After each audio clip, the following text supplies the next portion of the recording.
রাতভর ইবাদত বন্দেগী আর মসজিদে বিশেষ আলোচনা ও মোনাজাতের মধ্য দিয়ে পবিত্র শবে বরাত পালন করলেন ধর্মপ্রাণ মুসলমানেরা।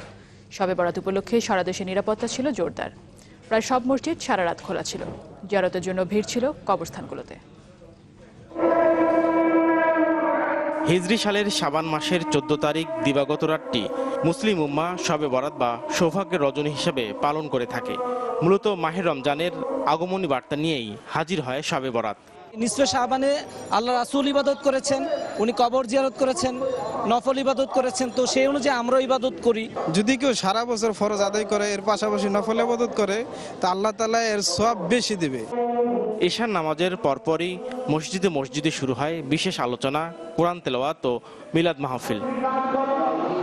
পবিত্র এই রজনীতে আল্লাহ তাআলার বিশেষ অনুগ্রহ ও ক্ষমা লাভের আশায় ধর্মপ্রাণ মুসলমানরা 5 ওয়াক্ত নামাজের মাধ্যমে আল্লাহকে ডাকার আহ্বান ধর্মপ্রাণ মুসল্লিদের। আল্লাহর কাছে যদি লজ্জা পেতে হয় সেই লজ্জাই বড় লজ্জা। সুতরাং আসুন আমার ভাইয়েরা, যারা আমরা আত্মীয়তা সম্পর্ক নষ্ট করেছি, আজ এত দিনে সংকল্প করব যে আত্মীয়তা সম্পর্ক আমরা বজায় রাখবো। সন্ধ্যার পরে অনেকেই ছুটে গেছেন কবরস্থানে চিরনিদ্রায় থাকা আপনজনদের কবর জিয়ারতে। জীবনের অতীতের কৃতকর্মের জন্য আল্লাহর কাছে কায়েম অনুবাদকে প্রার্থনা করব। প্রতি শুক্রবারেই আসা হয়, বিশেষ করে শবে বরাতে আসতে ইচ্ছা করে বা আমার সঙ্গে দেখা করতে ইচ্ছা করে। বছর জুড়ে সবার জন্য শান্তি, সমৃদ্ধি আর উন্নয়নের বার্তা বয়ে আনুক এই প্রার্থনা পবিত্র শবে বরাতে।